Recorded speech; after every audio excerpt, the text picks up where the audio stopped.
So before starting, first of all, let's recap whatever we studied yesterday. So we were on the page number 79. We were reading about like Heidi learns to read. We were on this chapter. Heidi learns to read.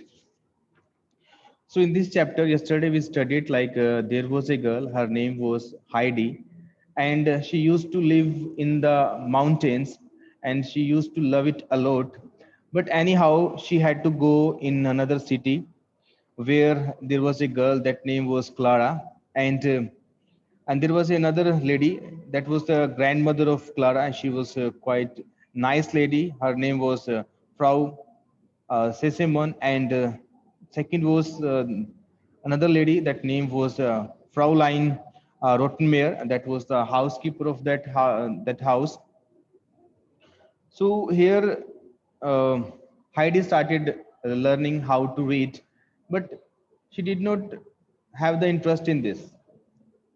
So grandmother helped her to get the interest. Once what happened, the grandmother called to the housekeeper and said to her, "Go and call to Heidi." And then she said, "I want to give her a book." Then that housekeeper, we can say, housekeeper said that there is no use of giving her a book because she does not know how to read the books. So grandmother said that I does not see anything like she cannot do this, she cannot learn the reading task. So what happens that she called to Clara and asked like how's your classes are going on. Then she said that nothing is good. I can't learn because my friend Peter told me it's impossible to learn how to read. So she left the hope of learning the reading things. But that time grandmother said that no, it's possible. Like every girl can do, and you also can do it. So you should try to learn how to read the books, right? So by here we have studied in the previous lecture. Now I tell you in Hindi also. So यहाँ पे एक लड़की थी जिसका नाम Heidi था. वो mountains पर रहा करती थी. उसको अपने दादा के साथ रहना, अपनी बकरियों को चराना बहुत अच्छा लगता था. उसका एक वहाँ एक फ्रेंड भी था पीटर. तो किसी रीजन से वो एक सिटी में आ जाती है और वहाँ पे वो एक लड़की होती है क्लारा, उसके साथ रहती है. और क्लारा की ग्रैंड मदर होती है और एक उसमें रोटन मेयर नाम की एक हाउसकीपर होती है. क्लारा की ग्रैंड मदर उसको टास्क देती है, उसको हाइडी को टास्क देती है कि उसको रीडिंग करना सीखना है. बट जब वो ग्रैंड मदर उस हाउसकीपर को कहती है कि जाओ उसको हाइडी को बुला के लाओ, मैं उसको ये बुक देना चाहती हूँ, तो फिर वो कहती है, वो हाउसकीपर कहती है कि उसको बुक देने का कोई फायदा नहीं है बिकॉज उसको नहीं पता कि कैसे रीड करते हैं. इसलिए वो कहती है कि उसको बुक देने का कोई फायदा नहीं है, और जो ट्यूटर है वो भी तुम्हें ये बात को बता देता कि ये लड़की नहीं सीख सकती है. बट उसकी ग्रैंडमदर, क्लारा की ग्रैंडमदर कहती है कि नहीं, ऐसा नहीं है, वो सीख सकती है. तो जब वो क्लारा से मिलती है, उसको बुक देती है, तो वो बुक को देखकर बहुत एक्साइटेड हो जाती है और उसको उन पिक्चर्स को देखकर वो माउंटेन्स की उसको याद आती है और उसको लगता है कि काश मैं वहां पर होती. वो रोना स्टार्ट कर देती है.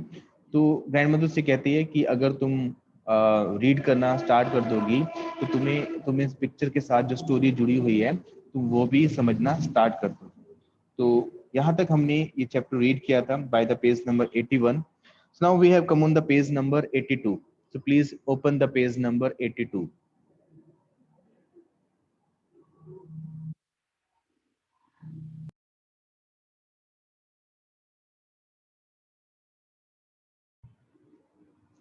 Heidi had been listening with keen attention and now exclaimed with sparkling eyes, "Oh, if only I could read already." तो जब हाइडी उसकी बातों को, यानी कि क्लारा की ग्रैंडमदर की बातों को बड़े ध्यान से सुन रही होती है, वो कह रही होती है उसकी कि तुम अगर पढ़ना सीख जाओगी तो इन पिक्चर्स के पीछे जो स्टोरी है उनको समझ पाओगी. तो इस बातों को बड़े ध्यान से सुन रही होती है और कहते हैं कि काश मैं ऐसा कर पाती. You will learn in no time, तुम बहुत ही जल्दी सीख जाओगी. आई कैन सी दैट, मैं इस बात को फील कर सकती हूँ, देख सकती हूँ. Heidi But now we must go to Clara. Come, we will take the books with us. तो कहते हैं चलो अब क्लारा के पास चलते हैं और ये बुक को भी हम अपने साथ ले लेंगे.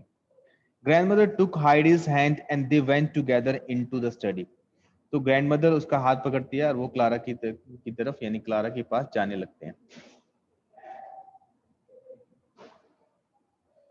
From the day Heidi had tried to go home and Fräulein Rottenmeier had scolded her for being so weak and ungrateful, a change had come over the child. जब से उसको पता लगता है यानी कि वो पिक्चर्स देखती है उस माउंटेन्स की, तो उस दिन से वो कोशिश करने लगती है वो हाइडी की वो वापस उन माउंटेन्स पे अपना दादाजी के पास चली जाए. परंतु जो रोटनमेयर होती है उसको डांटती है, स्कोल्ड करती है कि तुम कितनी गंदी हो, तुम कितनी बुरी हो, कितनी अनग्रेटफुल हो कि तुम्हें इतनी सारी चीजें सीखने को मिल रही हैं, सभी तुम्हें प्यार कर रहे हैं, उसके बावजूद भी तुम इनको छोड़ के जाना चाहती हो. She now knew that she could not go home whenever she liked, but that she had to stay in the Frankfurt for a long time, maybe forever. अब उसको इस बात का पता लग गया था कि शायद वो कभी भी वहां पे उन माउंटेन्स पे वापस नहीं जा पाएगी और जब भी वो चाहती है वो नहीं जा पाएगी और शायद उसको फ्रैंकफर्ट में हमेशा के लिए रहना पड़ेगा, शायद वो वहां पे कभी भी नहीं जा पाएगी. There was nobody to whom she could say how homesick she was, for she could not face giving the grandmother, who was so kind to her, cause to be angry as Fräulein Rottenmeier had been. वहां पे कोई भी नहीं था जिसको बता सके कि वो कितनी होमसिक है. यानी कि होमसिक का मतलब होता है एक ऐसा पर्सन जो अपने घर को बहुत याद करता है, अपने घर पे जाना चाहता है. तो वो कहती है कि वो किसी को भी नहीं बता सकती थी कि वो कितनी होमसिक है, कितना अपने घर को चाहती है, उन माउंटेन्स पे जाना चाहती है. और वो उस ग्रैंड मदर को भी नहीं बता सकती थी कि जो बहुत ही काइंड थी, क्योंकि उसको लगता था कि ये भी उसी तरह एंग्री हो जाएगी जिस तरह रोटनमेयर एंग्री हो गई थी. She could not longer eat and grew thin. उसने बहुत दिनों तक खाना नहीं खाया, बहुत टाइम तक खाना नहीं खाया, कम खाना खाया, उसकी वजह से वो दुबली पतली हो गई यानी कि बहुत कमजोर हो गई. She lay awake for long hours thinking of her life in the mountains. वो बहुत देर तक आंखें खोल के लेटी रहती और उन माउंटेन्स के बारे में सोचती जहां पे वो रहा करती थी. When at last she fell asleep, she dreamt of the red summits. जब वो लास्ट में सो जाती थी तो जो रेड समिट्स होते थे, जो शिखर होते थे, जो माउंटेन्स पे शिखर होते हैं, तो पार्ट होता है उनको बोलते हैं समिट्स. तो उनके बारे में सपने लेती थी. The sun shine and the flowers, sunshine के बारे में और फ्लावर्स के बारे में सपने लेती थी. When she awoke in the morning she wanted to run happily in the sun, but she soon realized that she was in a big bed in the Frankfurt. जैसे वो सुबह उठती थी तो उसको लगता था कि अब मैं भाग कर उन माउंटेन्स पर जाऊंगी, उस धूप में घूमूंगी, उस एयर को फील करूंगी, माउंटेन्स वाली जो एयर्स होती है. तो वो उसको फिर पता लगता है, उसको याद आता है, रियलाइज होता है कि नहीं वो तो वहाँ उन माउंटेन्स पे नहीं है, वो तो एक बड़े से बेड पर है जो फ्रैंकफर्ट में है.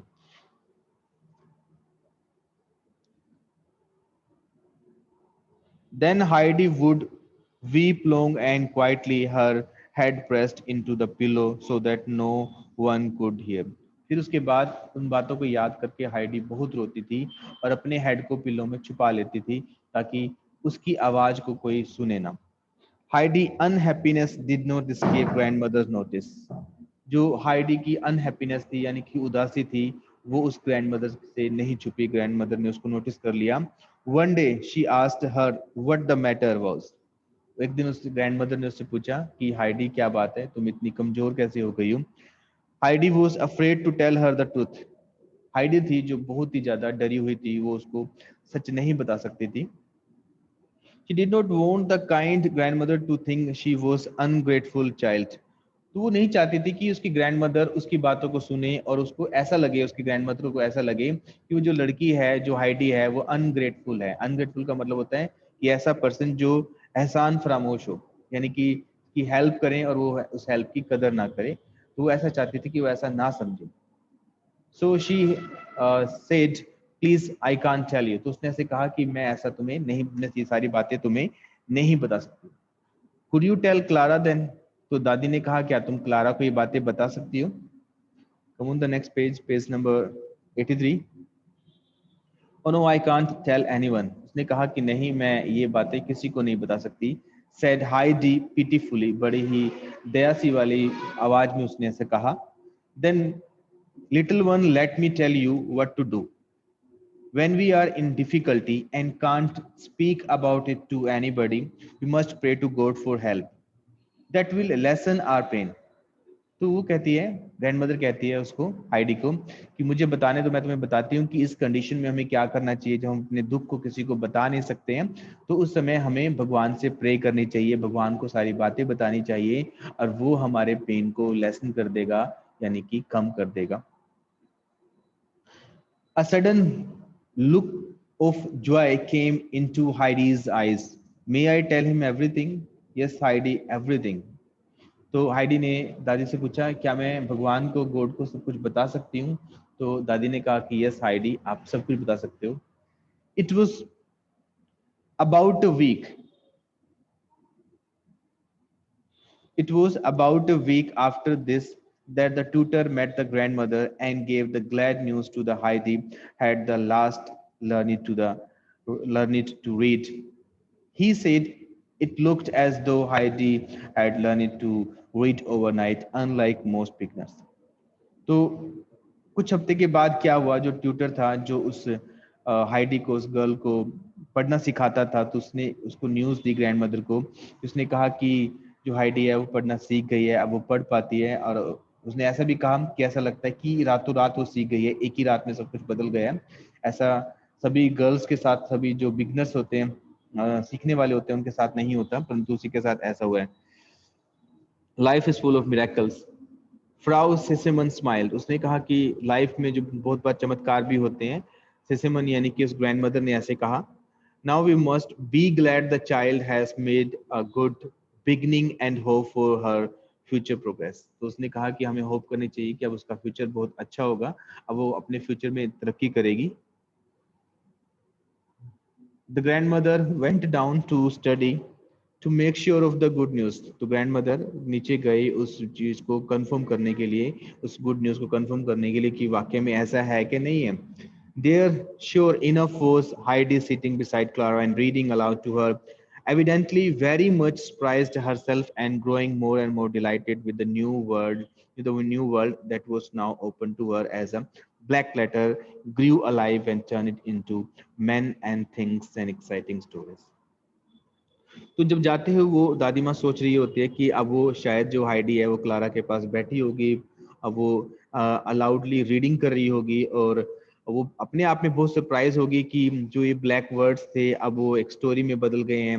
उनकी हेल्प से वो थिंग्स के बारे में जान सकती है, ह्यूमन बीइंग के बारे में और एक एक्साइटिंग स्टोरी के बारे में जान सकती है। सब कुछ उसके लिए अलाइव हो गए, पहले जो वर्ड्स थे उसके लिए अलाइव नहीं थे। तो ऐसा ग्रैंड मदर सोचती है। The same evening, at the dinner table, Heidi found the large book with the beautiful pictures by her plate. When she looked questioningly at grandmother, the old lady nodded kindly to her and said, yes, it is yours. तो उसी evening को क्या हुआ, जब वो खाना खा रहे थे, रात का खाना डिनर कर रहे थे, तो हाइडी ने देखा कि उसकी प्लेट के पास एक लार्ज बुक पड़ी हुई है जो इसके अंदर बहुत सारी अच्छी ब्यूटीफुल पिक्चर्स हैं। उसने क्वेश्चनली यानी कि क्वेश्चन के करने के ढंग से ग्रैंडमदर की तरफ देखा और पूछा कि क्या ये मेरे लिए है, ये बुक क्या मुझे लेनी है? Yes it is yours now, हाँ ये तुम्हारी है। माइंड टू कीप ऑलवेज, उसने कहा कि मेरी और हमेशा के लिए। Even when I go home, उसने कहा कि जब मैं घर जाऊंगी तब भी मैं इसको ले जा सकती हूँ। Asked Heidi flushed with happiness. तो हाइडी ने खुश होते हुए ऐसा कहा, उसको ऐसा पूछा कि क्या जब मैं घर जाऊंगी तो क्या तब भी मैं इस बुक को अपने साथ रख सकती हूँ? Yes of course forever, grandmother assured her. Tomorrow we will start to read it. Grandmother ने इसको कहा, अश्योर किया कि या ये तुम्हारे लिए है और तुम हमेशा इसको अपने पास रख सकती हो और कल से हम इसको रीड करना स्टार्ट करेंगे। Before she went to bed, Heidi looked at her book. सोने से पहले हाइडी ने अपनी बुक की तरफ देखा। And from that day on her great pleasure were read over and over again the story which belonged to the beautiful pictures. उसके बाद उसने उस यानी कि उस रात के बाद से उसको पढ़ना स्टार्ट किया और हमेशा वो उसको बार बार पढ़ती रहती थी। जो उस पिक्चर से, जो उन पिक्चर्स उस बुक में थी, उनसे बिलोंग करती थी, उसको बहुत अच्छा फील होता था, right? So this was about complete chapter. Now some difficult words are written here. Let's read these words and understand these words. Keen means very interested, eager, यानी कोई ऐसा person जो बहुत ज्यादा किसी चीज में interested हो, उत्सुक हो उस काम को करने के लिए, that is called keen. Homesick missing being at home, यानी कि ऐसा पर्सन जो होमसिक हो, यानी कि जिसको अपने घर की बहुत याद आ जाती है, वो चाहता हो कि मैं घर पे रहूं, it is called homesick. Summits the top most part of the mountains, यानी कि शिखर, माउंटेन्स के जो टॉप मोस्ट पार्ट होते हैं, सबसे ऊपर वाले पार्ट होते हैं, उसको बोलते हैं समिट्स. Pitifully in a manner that makes people feel sorry, बहुत ही दयनीय रूप से, that is we can say that. Miracles, very lucky events that are surprising and unexpected, यानी कि चमत्कार. Flushed, red in the face, यानी कि एक जो चमक आ जाती है चेहरे पे, redness आ जाती है, that's called flushed. Assured, promised, यानी कि surety देना, assure करना, promise करना, right? So these were the difficult word of this chapter. Now let's come on the question answer.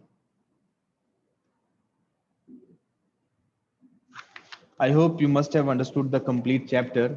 And before starting the chapter, let me recap each and everything. There was a girl that was name was Heidi. एक लड़की थी जिसका नाम Heidi था. She used to live on the mountains with his grandfather. वो अपने grandfather के साथ mountains पर रहा करती थी. She would enjoy a lot on the mountains, and she had a friend, and his name was Peter. उसका एक friend भी था वहाँ पे mountains पे, उसका नाम Peter था. So anyhow, due to some reasons, Heidi had to come the city and had to live with Clara. And there was a lady that was the grandmother of Clara, and the housekeeper was also. तो वहाँ पे एक lady थी, इसका जो Clara की grand mother थी और क्लारा उसकी ग्रैंडसन थी. So Heidi started learning how to read a book. तो उसने पढ़ना स्टार्ट कर दिया कि सीखना स्टार्ट कर दिया हाइडी ने किसी बुक को कैसे रीड करते हैं. But she did not have confidence that she could do it, because her friend that Peter told her that like it is impossible to learn how to read. उसको confidence नहीं था कि मैं ये करना सीख सकती हूँ, मैं ऐसा करना सीख सकती हूँ.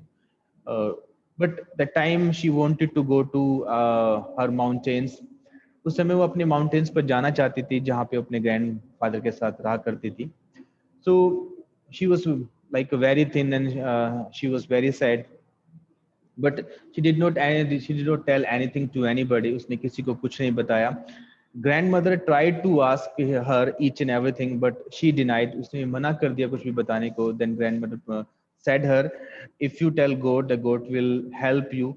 उसने बताया कि अगर तुम गॉड को बताओगी तो गॉड आपकी हेल्प करेंगे. And she also tell her that like if you start reading, and so you will get the story of these pictures. उसने इसको ये बताया कि अगर आप रीड करना स्टार्ट कर दोगी तो पिक्चर्स के साथ जो स्टोरी है वो भी तुम्हें समझ में आनी शुरू हो जाएंगी. Then like she started this, and she learned how to read a book. उसने ये करना शुरू कर दिया और उसको समझ में आ गया कैसे रीड करते हैं. Then like she got a gift of book when she was having the dinner. तो डिनर जब वो कर रही थी तो उसको वो बुक मिली. And after that she started reading that book. उसके बाद उसने बुक को रीड करना शुरू कर दिया, right? So this was the entire story of this chapter. Now we have come on the question answer. Choose the right options to complete these sentences. हमें इन sentences में से right option choose करना है.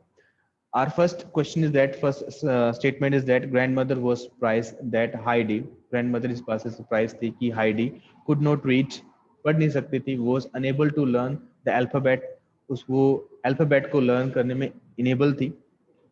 Did not want to learn the alphabet, वो नहीं चाहती थी कि वो alphabet को learn करे. Had not interest in reading, उसका reading में interest नहीं था. So which is the right option you need to tick? I will not let you know. You should try to give or tick the right answer here. Soon I will send you the answer key, then you can match the answers.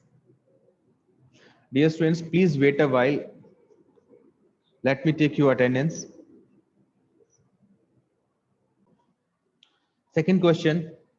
Heidi had decided that she would not be able to read as. Heidi ने decide कर लिया था कि वो नहीं सीख पाएगी, वो सीखने के लायक नहीं बन पाएगी, क्योंकि four options are here. She found it very difficult. उसको लगा कि ये बहुत डिफिकल्ट है. She knew she was incapable of doing so. उसको पता था कि वो इनकैपेबल है, इसके लायक नहीं है, ऐसा करने में सीखने के लायक नहीं है. Third, Peter had told her that it was not easy to learn to read. Peter ने उसको बताया था कि इसको सीखना आसान नहीं है.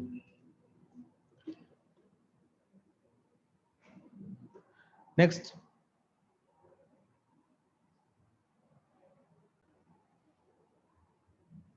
Third is that grandmother promised Heidi that once she learned to read, grandmother ने उसको promise किया कि अगर वो सीखना यानी कि रीड करना सीख जाती है तो she could have the large book with pictures. उसके पास बहुत सारी बुक्स होंगी पिक्चर्स वाली. She could read from the large book. वो लार्ज बुक में से रीड कर सकेगी. She could read to Clara. वो क्लारा को रीड क्लारा के लिए रीड कर सकेगी. She would never cry on seeing the picture. वो कभी भी पिक्चर को देख के क्राइंग नहीं करेगी. So which is the right option? You have to choose. Part B. Answer this questions. Why did Heidi go to the city? वो Heidi city में क्यों जाती है, माउंटेन्स को छोड़कर क्यों जाती है? So you should try to write the answer in your practice notebook and soon we will discuss the answers of these questions. Second question is that why did Heidi like about the mountains? जो Heidi थी वो mountains को क्यों पसंद करती थी? So you have to write the answer. Third question, why did Heidi feel that she could not learn to read? Heidi को ऐसा क्यों फील हुआ कि वो लर्न करना यानी कि रीड करना नहीं सीख सकती है?